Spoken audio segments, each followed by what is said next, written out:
Good morning, students. So, our first unit is over, and let's start with the second unit that is based on requirements. Right. So, briefly, we have done about SDLC, and we have seen the very first phase is feasibility study. Once the feasibility is done, we start with the requirement analysis. Now, make it a point that earlier, that means in the ancient days, the first phase was feasibility study and the second was requirement analysis. But now, currently, the first phase is considered to be requirement analysis and specification, and feasibility is a part of this phase, that is requirement. So, right, so sometimes this question is asked in the interview whether the first phase is feasibility study or requirement analysis.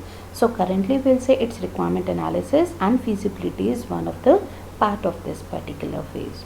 So now starting with requirement analysis and specification, this is the first phase, or you can say, if we consider the previous scenario, this starts after the feasibility study stage is completed and the project has been found to be feasible, like financially and technically. We have seen feasibility was to check whether the problem is implementable or not, whether it is feasible or not in the given constraints of time, cost, operation and organizational perspective.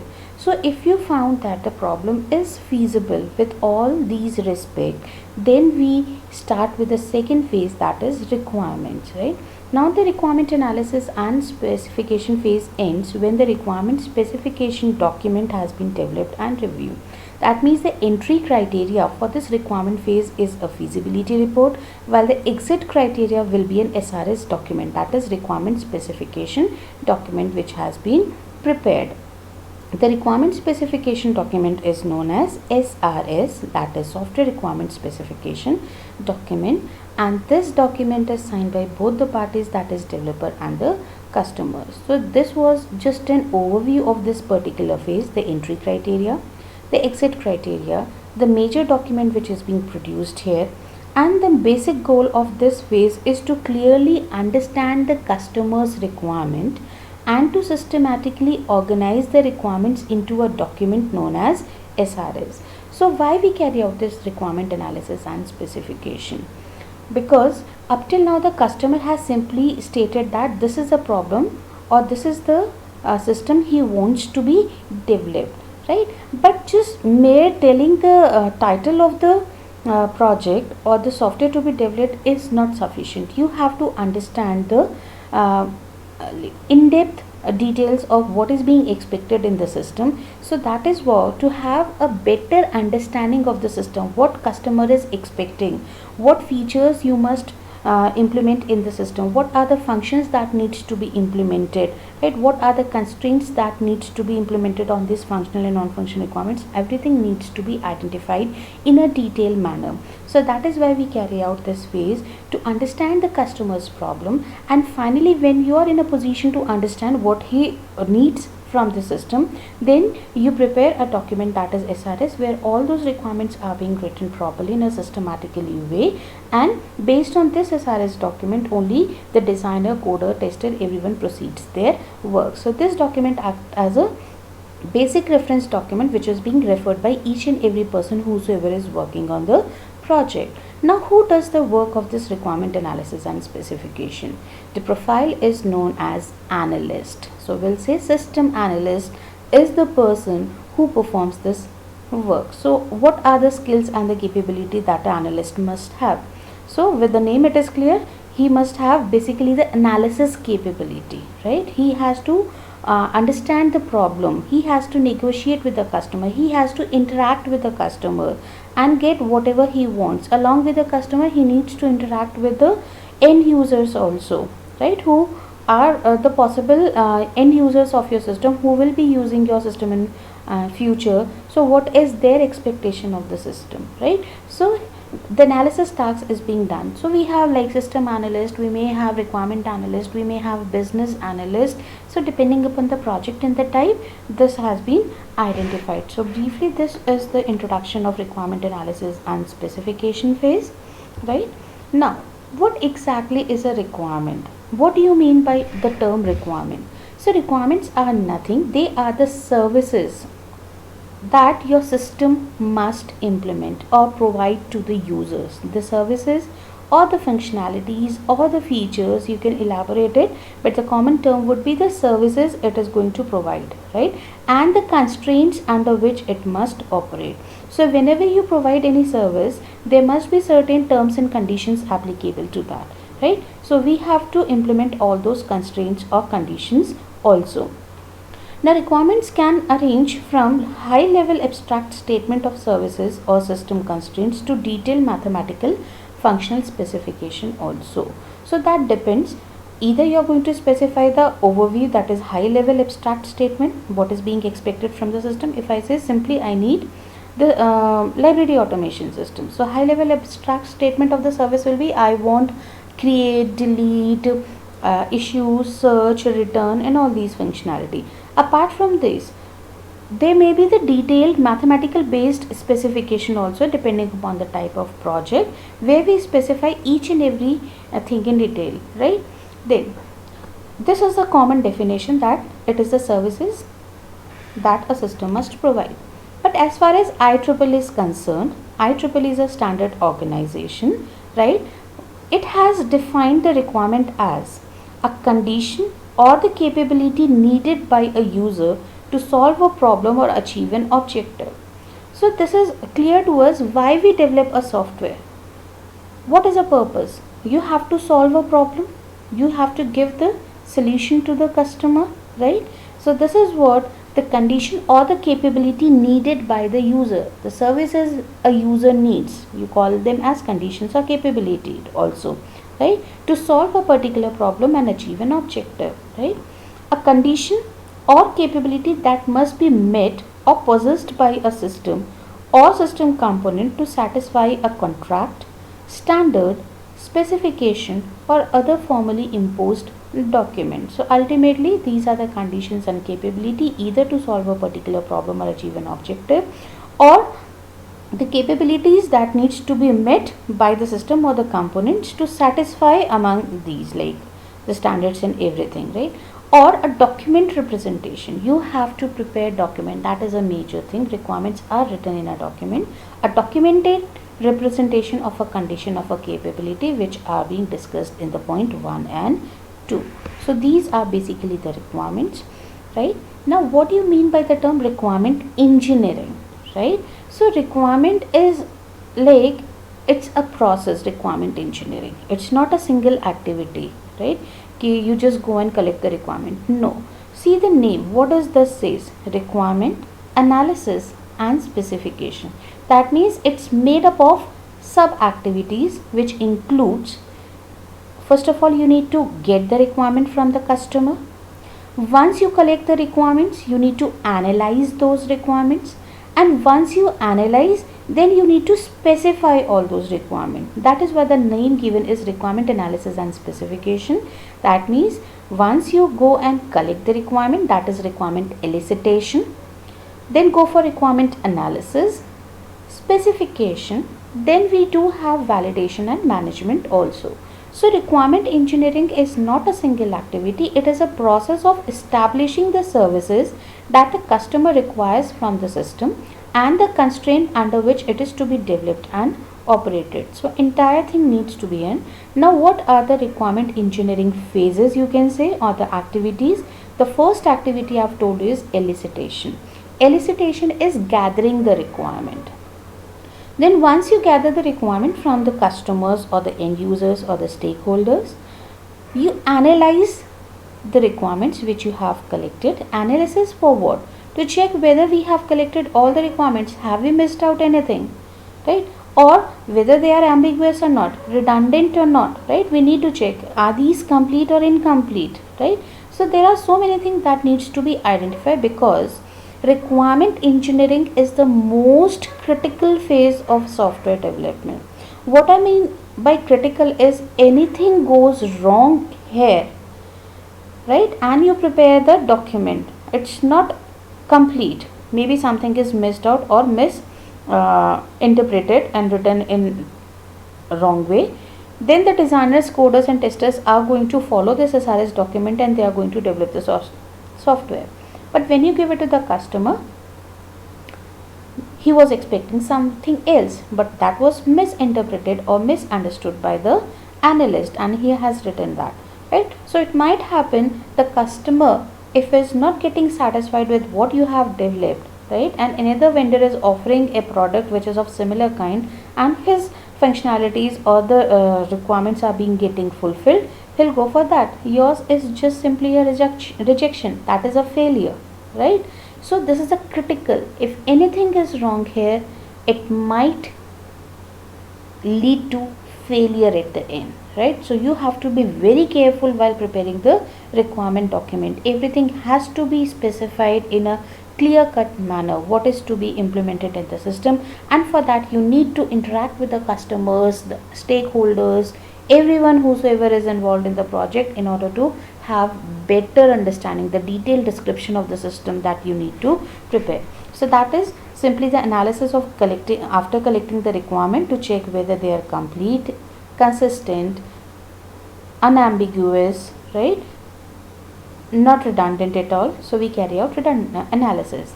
Once you have analyzed the collected requirement and you worked upon it, if there was any flaw, then we prepare the requirement document, that is SRS. You prepare the SRS, but our task is not completed that you have prepared it. It has to be validated by the customer whether whatever you have written as per the understanding of the system, is it correct? This is what he mean, right? So it is get validation means he is going to approve whatever you have written in your SRS document, and he signs the document. So both the parties, I said, the customers as well as the development team member, signs this document so that it becomes a legal document, a contract, and everyone has to adhere to this SRS document only. So that is validation. The customer is going to validate it. Now once validation is over, now we know that requirement change is inevitable. It might come at any moment of time, whether you're at the requirement phase or maybe at the later phase, or you have deployed the system, then any change comes. So you have to change the requirements accordingly, right? So that is requirement management. Whenever there is any change, you need to manage these requirements. So requirement engineering is a process which constitutes of these 5 phases, right? So we'll be doing this activity in more detail in the next lecture, where we are going to specifically work on requirement engineering process only, right? Now coming up to first of all the requirements, right? In detail, first we are going to discuss the requirements now, then the requirement engineering process. So broadly speaking, the requirements are of 2 types, user requirement and system requirement. But normally you will find in general terms we say requirements are of 2 types, functional and non-functional requirements. But since we are going to study this in an in-depth manner, so the proper categorization is the requirements are of 2 types, user requirement and system requirements, further which are divided into functional and non-functional requirements. So I have written it specifically here. These user and system requirements are further divided into functional and non-functional. So what do you mean by a user requirement? User requirement is the functions, right, or the services which a user expects from the system. He give it like, I want this in the system. That is a user requirement, right? Anything. It could be like library automation system or as a result management system. He wants results to be implemented, right? He wants the result of the students, say, of BTech, right? So that is a user requirement, right? So these are written in natural language plus few diagrams to understand it properly. Normally it is written in simply a paragraph or a point form. I'll tell you different ways of writing the requirements also. We have n number of ways: natural language, structure, template, formal specification, graphical representation, right? So we have different ways. So natural language we mean is which is written point wise one after the other. That is natural language, right? A blank paper is given to you and you've been asked to write something on a topic. So what you'll do is, one way is you write in a form of a paragraph. Second way you write is in the form of a point wise, like point 1 is this, point 2 is this, point 3, but you have a blank template. So when you're writing in a blank template, that is a natural way of writing the document. But if I say you have been provided with a form where the titles are given, right, and the space is given in front of the title to fill in the entries. So that is known as structured way of preparing a document. That is a structured document where the template is already designed. It's not a blank document, and you are required to fill in the relevant entries as per those titles, right, or chapters. In case of SRS, we call them as chapters also. We'll discuss when we'll go for SRS in detail. So just understand, user requirement is written on a blank page in the form of natural language. If required, we make the diagrams also of the services the system provide and its operational constraints, right. This is written for customers, right. Now what is a system requirement? Now we get confused with the term system requirement. Would mean what are the components a system must consist of. No, this is not the case. Remember this. Here we make the mistake. We consider user requirement as the requirements, while we consider system requirements as the components of the hardware, right. Maybe like configuration. We get it confused with the system requirement as configuration of your system. Maybe it is a laptop or your desktop, right, whatever. But here in case of requirement, the system requirements means different. System requirement means in order to achieve the user requirement, what are the step by step procedure to achieve that. That is written in the system requirement. That is how your system is going to achieve this user requirement, whatever you have specified above, right. That is known as system requirement. So a structured document setting out detailed description of the system's function, services and operational constraint. So it gives you the detailed description how you're going to achieve the user requirement that you have mentioned here. It's a structured document, right. It may be a template based or it may be blank also. Now it is written as a contract between client and contractor, right. So it is written as a contract. It serves as a contract. Now I said they are further, I'll see, like this is an example to it. Now that is why I have uploaded the case study first. You must have gone through the case study in the previous lecture. There are two case studies that we will be discussing in the entire semester now. One is an insulin pump control system and the second one is a mental health care patient management system. So in this case, I am going to discuss the second case study, that is mental health care patient management system, that is MHC PMS, mental health care patient management system. So what is an overview of that system was?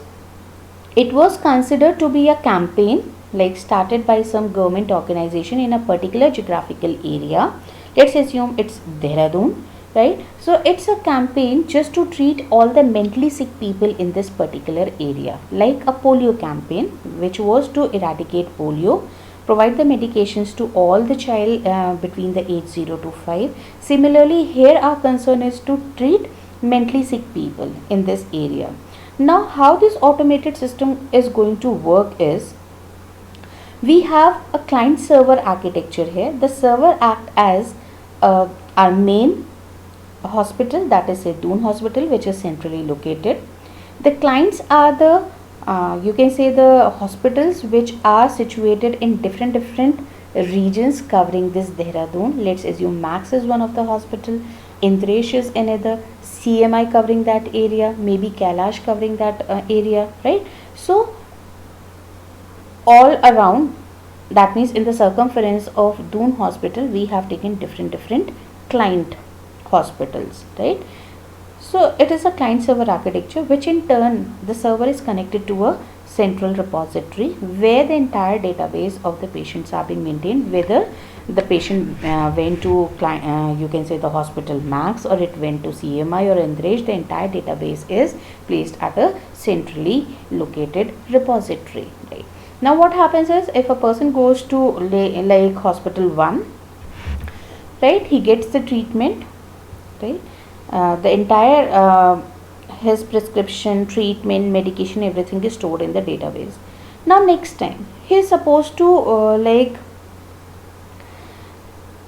meet the doctor after 1 month. He has an appointment, but since he is mentally sick, so a mentally sick people are not aware what is going on with them. They doesn't know they have to take the medicine. They doesn't know they are sick. They never know that they have to seek an appointment or they have to go and visit the doctor from time to time, right. So they are unaware of all these things. That is why we are taking this system here, right? Because there are certain complexities involved in case of mentally sick people. We are not talking about the normal patients, right? Mentally sick people only, right? So in that case, this system acts as an automated system that he is free to visit either of the clinic. It's not necessary that one time he went to Indresh, the next time also he has to go and visit Indresh only. No, he can go to CMI also, he can go to Max also, he can go to Synergy also, any other hospital who, in a network, right? So if he goes to a new hospital, not to the one which he went previously, with the patient ID or the name, right, whatever is the key we have taken, primary key, we can fetch the record of that patient from the database. We can see what was the illness, what was the treatment given, what was the medication he was given, and based on that the doctor sitting at the new clinic can give him the further treatment. So one basic feature was this. Second was like, now we'll say if a patient doesn't remembers that he has an appointment, so we have a alert system where the message has been shooted to the mobile number which has been entered in the database of the patient, right? A message will be sent that you have an appointment on such and such date, a day prior to that, or it can be sent to the relatives also of that patient that he has an appointment, please bring him for the consultation. So just an alert is also there. Third basic feature of the system was you have to prepare a reporting system is there in order to properly monitor and administer this particular system. That means since it is a government campaign, patients are not supposed to pay for that. It is sponsored by the government only. But since it has been financed by the government, you have to prepare the entire report. Like for example, since it is a campaign, so first of all you must have all the stats like how many patients are there in the region, how many are going under treatment, how many are treated, how many are still left. This is about patient. Then what is the medicines you have given, right? What is the cost involved in that, right? Because you have to maintain them in your repository also, medication. Since you're giving, it has to be fetched again. It has to be retained in the repository because more patients can come, and if it gets exhausted, what you will give it to them, right? So you have to check कि medicines are present in which all dose units, how many number of those medicines are there, right? When you have to place an order again for that, so entire thing has to be maintained there. So this user and system requirement which you are going to prepare for the system is, we have considered just one user requirement here, that is the mental health care patient management system shall generate monthly management reports showing the cost of drugs prescribed by each clinic during that month. So this is one of the requirement. See, we have specified this requirement very clearly that the system shall generate the monthly management report. We are calling it as management report because it is going to help the management is taking the several decisions, right? A monthly report needs to be prepared here, but what that report must include, that is also specified here, showing the cost of drugs prescribed by each clinic during that month. So you have to tell the cost also, as well as which clinic has prescribed, because you have 4 or 5 clinics in that region, right? So you have to maintain or administer each and every clinic. So monthly report for each clinic including the cost that has to. So this is a superficial requirement, that simply a monthly like you can say report is required to be generated with all these details. Now how to achieve this, right? ये हमें monthly report कैसे मिलेगी? Our humans or the doctors or the receptionist needs to prepare it. Then what is the sense of making a software, right? If you're supposed to do it manually only, right? But we are saying it's an automated system, right? So how this can be achieved by your system, right? That step by step procedure is given in your system requirement कि कैसे ये generate होगी report step by step. The detailed description of all that is given here in the system requirement. So is that clear? System requirement is not the system configuration, it is how the user requirement, the specified user requirement can be achieved by your system automatically is given by the system requirement specification. So let's see for this example. See, if I have written user requirement 1 and these system requirements are corresponding to user requirement 1, I'll number them as 1.1, 1.2, 1.3, how many we have. If it is for user requirement 2, I'll number this as 2.1, 2.2, 2.3 and 2.4 likewise, right? So this is in sync with this, right? So on the now you have to prepare a monthly report. See how the system is going to achieve this. On the last working day of each month, a summary of the drugs prescribed, their cost and the prescribing clinic shall be generated. The first step कि हमें क्या करना है, last working day में report generate करनी है, which must have like the drug summary, their cost and which clinic has given that, right? First step is this.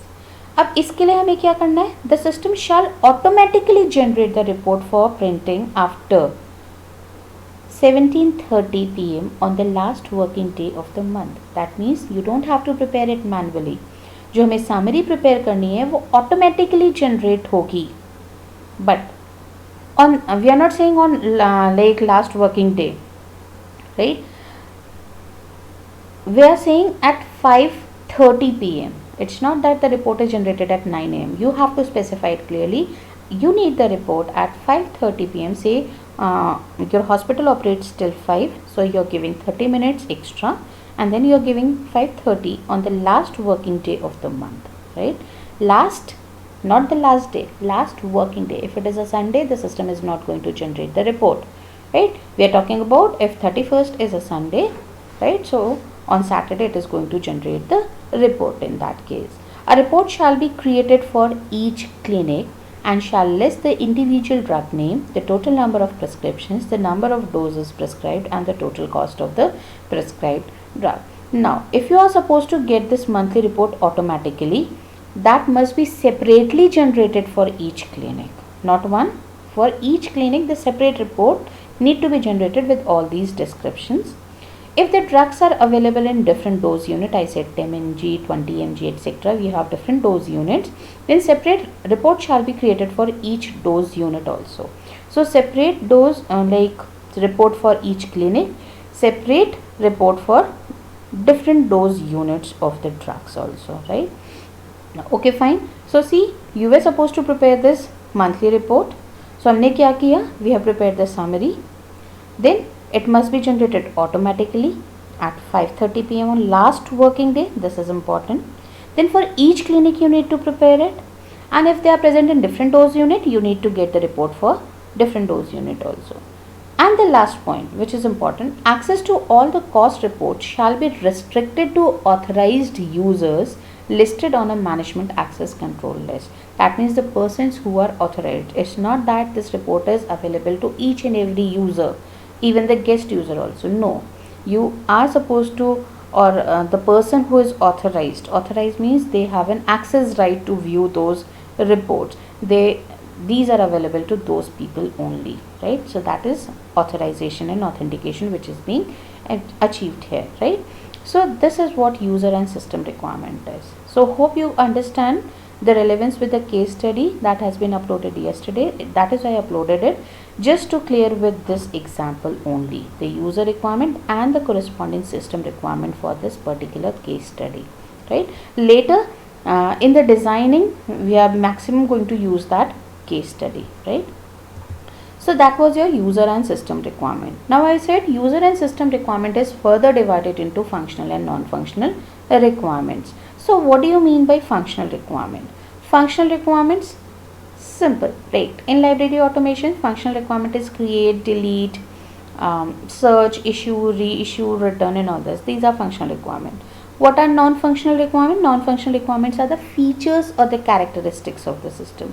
You want your system to be reliable, available, secure, right? Portable, interoperable, usable, right? All these are non-functional requirements. The quality attributes or the characteristics that we have done in the first unit, they are the non-functional requirements. So definition wise, what does these means? Statements of services the system would provide, how the system should react to a particular input, and how the system should behave in particular situation. These are the functional requirement. That means the services, how the system reacts to an input, and how the system behaves in a particular situation. All these are a part of functional requirement. Now it may state what the system should not do. We can also state somewhere what is not required to be done in the system. That can also be stated but not mandatory. Now what are non-functional requirements? Constraints on the services or functions offered by the system, such as timing constraint, constraints on the development process or the standards, etc. Like I said, availability is one of the non-functional requirements. So do I need our system to be available 24/7? No, I can restrict the timing. I want like library automation system to work from 9 to 5 only on working days, that is 6 days. Right? For 6 days, that system must work from 9 a.m. to say 6 p.m. That is a timing constraint. Similarly, on development process and the standards, we can apply the constraints. Constraints can be applicable on functional requirement also and can be applicable on non-functional requirements also. Now, often applied to the system as a whole rather than individual feature or services. So, if I want my system to be secure, so I doesn't want only just one functionality needs to be secured. If I'm talking about a banking software, so I want entire set of functionalities in my bank system must be secured. Right? It's not that the transaction. My account details are also private, confidential. I don't want to reveal it to anyone. I want that details also to be secured, right? So as a whole, I'm just taking a security like banking is the best suited example, right? So the entire banking system must be secured, whether it is your transaction, whether it is your details, whatever is the things in your account details and everything. So that is non-functional requirement. Then the third type of requirement are generally the domain requirement. Broadly it is two only, but there we do have domain requirement, as the name suggests. These are the requirements of a particular domain, like different categories of projects are there or the systems are developed. So depending upon their domain, like it can be a simple web applications, it can be mobile applications, it can be hardware embedded systems, like so real-time system. So related to domain, these requirements can vary, right? So constraints on the system from the domain of operation, requirements that come from the application domain of the system that reflects the characteristics of that domain.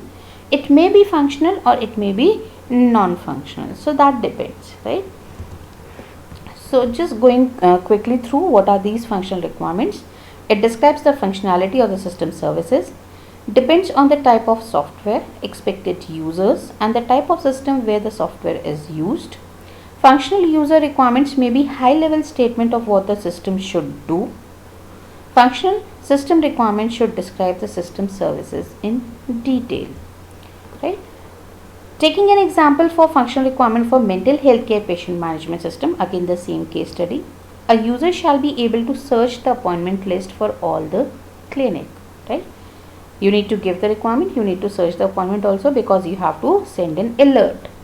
The system shall generate each day for each clinic a list of patients who are expected to attend the appointment that day, right? So these are all relevant to appointment C, right?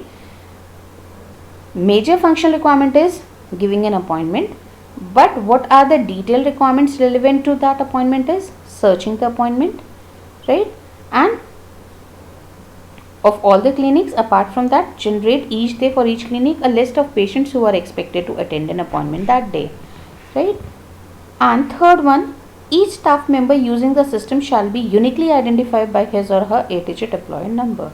Fine. So whosoever is going to search this or view this, he must be an authorized user. So these are the functional requirement for mental health care patient management system. Then what is a non-functional requirement? The non-functional requirement, also known as quality requirements, are related to the system attributes such as reliability, response time, security, availability, portability. जितने भी आपके LAT terms है you can think of are a part of non-functional requirements. Non-functional requirement arise due to users' requirement, budget constraints, organizational policy, and so on, right? So These requirements are not related directly to any particular function provided by the system. I have told you, if I want security to be implemented in banking software, so I doesn't want a particular function to be secure. I want my complete system to be secure. So non-functional requirements are not related to a particular functionality. It works on the overall system. Non-functional requirements should be accomplished in software to make it perform efficiently. Now, what is the benefit? Why these non-functional requirements are required? To have a better performance of your system, right? Increasing the throughput, efficiency of your system, right? So if all these features or quality attributes are present in your system, it is going to be a quality product. That means it is going to perform well as per the requirement. Non-functional requirements may be more critical than functional requirement. If these are not met, the system may be useless. Take an example, banking software. If it is not secured, what will happen? It's more critical. It may be a very risky thing, right? You go for transaction, it's not secure. The entire your bank account is accessible to anyone. Any intruder can come and go for like tamper or get access of your system, the bank account, and he can steal the entire money, right? So it will be useless if these non-functional requirements are not present. Understand how critical they are, and they must be implemented properly. Now, types of non-functional requirements. Broadly we'll be doing it, not in much detail. Non-functional requirements are broadly divided into three categories: product requirement, organizational requirement, and external requirement. If I say product requirement, that means the end product, how it should be. It must be portable. It must be reliable. It must be usable, that is user friendly. It must be an efficient one, right? It must use the space properly, right? Optimized, and performance must be good. So we are talking about the end product. What are the features of the end product, right? Then organizational requirement, delivery requirement. It must be delivered in a short span of time. Implementation requirements, right? In order to implement it, what sort of requirements are there? Then standard requirement. Maybe you're supposed to follow the rules and regulations of a particular organization. Like your university, we have to follow the rules of UGC. If it is a state university, you have to follow the norms of the state universities, right? So that depends. You have to follow all the standards also. Then external requirement means ethical requirement. Now, let's suppose in your mental health care system, now you have all the details of the patient, whether it is Aadhaar number, PAN number, his banking details, his phone number, and every personal or confidential data is there. Now, since you have an access to it, sometimes you can use it for some other purpose, malicious purpose also, or to for your gain you can use it. So that is unethical, right? There are certain laws which governs, right? And you have to use it properly. You must have ethics, right? You cannot use anything for your personal purpose, right? So that is ethical requirement. Interoperability, right? Because you need your system to interact with, in client server interaction, chat, interoperability is required. Legislative, which are governed by laws, safety requirement, and privacy requirements. So these are the external non-functional requirement. These are organizational, which are related to the organization, and these are the related to your product. Normally when we are talking about non-functional requirement, we normally talk about these product requirements only. But yes, we do have other categories also, and they must be taken care of. Now, non-functional requirements may affect the overall architecture of a system rather than the individual component. We have seen that. A single non-functional requirement such as security requirement may generate a number of related functional requirements that define system services that are required. It means that whenever you have a non-functional requirement, it is not restricted to that only. It might give rise to more functional requirement also. For example, say you want your banking software to be secure, right? This is a non-functional requirement. But in order to maintain that security, to make your system secure, what are the new functional requirement that it give rise to? You have to have an authentication page initially. That means you fill in your user ID and a password, right? then it may have the concept of OTP, it may have the concept of CAPTCHA, right? Along with that, this is just for login, but whenever you go for transactions, online transactions, then you have a transaction password also. On top of it, OTP is added, so that if anyone get access to that transaction password, but he may not get the access of that mobile number where the OTP is sent, the registered number. Then grid password concept is there. So what are these? Functionally, you have to implement all these. You have to code it to make your system secure. So security is a non-functional requirement, but in turn, in order to implement it, it give rise to more functional requirements. You have to implement these in different levels. Okay. Now classification, I have told you: product requirement, organizational requirement, and external requirements. Now we have something called as metrics in software, right?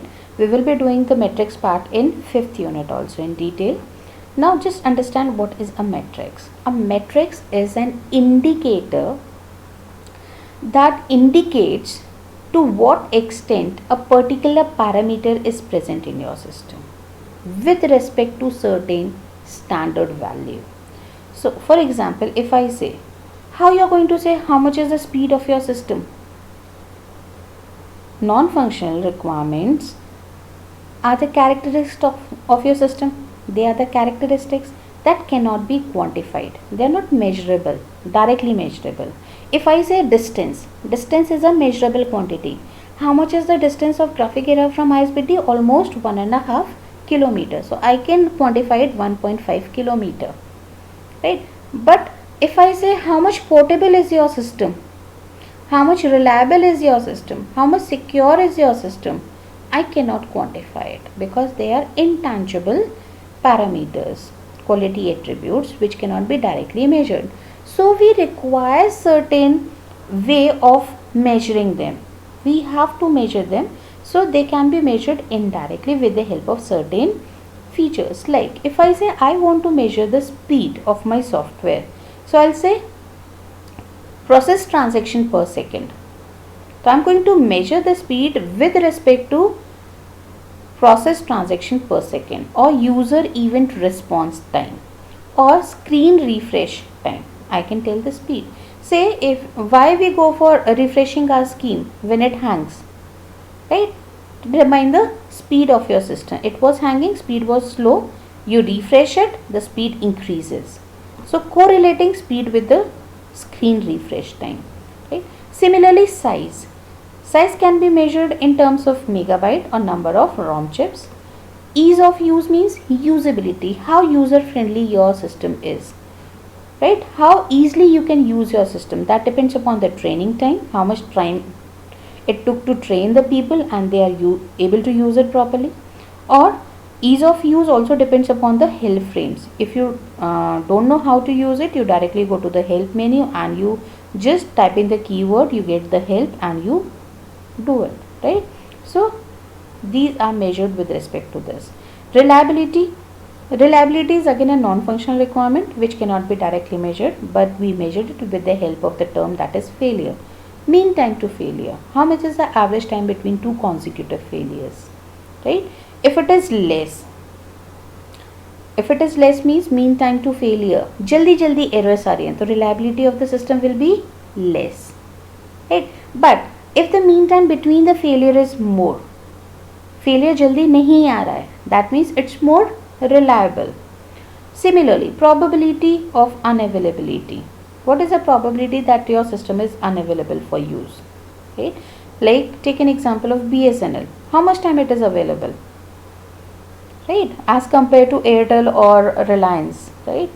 Almost it is down, the BSNL one, right? The server is down due to some other reason and you are not able to communicate, right? So what is the probability? Rate of failure of occurrence, right? What is the probability that failure will occur? Frequency of failure. Availability. So similarly, reliability is measured with the help of failure. Robustness, time to restart after failure. How robust your system is. Percentage of event causing failure, probability of data corruption on failure. Likewise, portability, percentage of target dependent statements, number of target systems. So these are few of the measures or the metrics for these, right? So non-functional requirements are difficult to verify. Hence, it is essential to write non-functional requirements quantitatively. You have to quantify, I've told you, so that they can be tested. For this, non-functional requirements metrics are used, right? These metrics are listed here simply. So this is what we have done about the requirements, right? We are not going into much detail in the first lecture. Just understand we have case studies, and based on those case studies now we are identifying the requirements now. So as of now we have just identified the user and system requirement for one particular scenario, right? And second one, we have done the requirement for the appointment case, right? Likewise, once this is over, now we'll switch to requirement engineering process in the next lecture, where we'll be discussing the requirement elicitation, analysis and entire process in detail, right? Now it's your task that you take one system, you identify one system that you want to work upon, and identify the requirement of your system. So what you need to identify, all the functional requirements, all the non-functional requirements and all the constraints of your system. And once it is done, then you need to prepare the SRS document for that. So we'll be moving step by step, right? And if you have any doubt, we can discuss in the discussion class. Thank you for today.